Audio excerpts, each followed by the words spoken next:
Hello and welcome, Dragon Lords and Ladies, to this episode of Patch Note of 9th May. As you can see, there's tons of patch note for this, tons of balance chains and so on, so we will just dive into it and I will explain what have happened to the game and so on. Let's go! The first thing they have done is fixing some kind of bug they had with the graphics, so if you have it on low, it should look smoother again. They have fixed a bug so when you fly past this it should snare you just when you hit it and not some visual effect bug. In this map more minions will spawn at the time and they will fly for the points and then the wall before they just was flying around the capture points. Warhammer had his armor reduced but his health buffed to match up for it. They added more mana cost and cooldown to Chill Blades spells. The Giant Spider summoned by Venom Weaver have a Giant health buff and it now spit 3 instead of just 1 poison spit. Goldclaw now gain more armor or health when you collect gold at higher level. Fractura Barrel had some damage reduction and cooldown increase. Spinebag Sandstorm is moving fast at lower level and so is its Sand Breath. Gravelurker's Root Breath is moving fast and have a greater chance to crit. The Harvester Phantom Blade is giving less health back, but it's still a great weapon. Spine Reaver's Tail Task is having a less chance to snare people with. Game Talon and Dragonkin had their health buffed a little bit. Noxwing's attack is dealing a bit more damage and lasts a bit longer. The Warrior Spirit of this dragon had its damage buffed and some adjust to it. Blade Forge Rippers had some change to it so it now works like Bilebite's main attack. So it saves up charges as time goes and can then fire them at a rapid speed.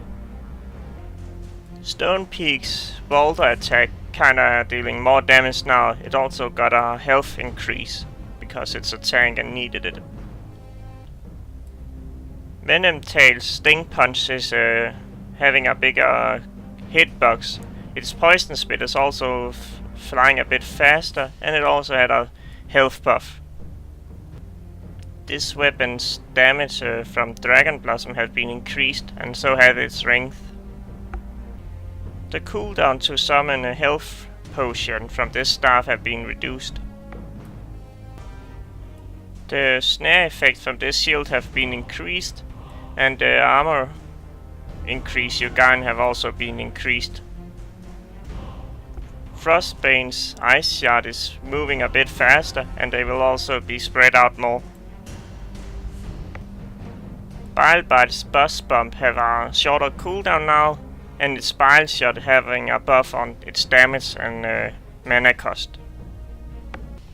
Wolfbird's Living Flame attack is kinda have been changed so it's flying a bit faster and better to hit the target with. The mana cost of Arrowstorm from Skyburst have been reduced.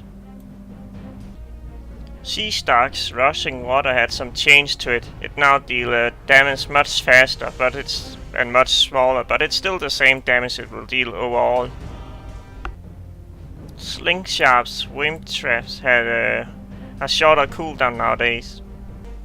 Twin Scale's Breath of Blood now deal more damage. I bet that goes for its healings as well. Skyripper's Skyrip attack now summon minions each 5 seconds instead of each 3 seconds. Bug Fixit. Spiritorn's Killing Shot should no longer deal insane amount of damage to enemies and one-shot them. Archfury's Lightning Strike should now cost a bit more mana. Icemowl got a bit health buff, and its Howlfrost should no longer one-shot people. The healing spell should nowadays remove Graves, Plague, or Skyriver's mana drain when used. That's more or less it for this episode of Patch Note for this month. In the next episode I bet we'll get more into Weekly Leaderboard, as they have been typing about on their Facebook. My goal is for the top 100 people, that they will get some kind of crystal each weekend. So if you're in this top 100, you will receive some extra crystal at the end of each week. So I'm excited about that. At least it means that people can just play this game a bit more, instead of waiting 3 months before our season ends. But that's more or less it for this episode. See you guys.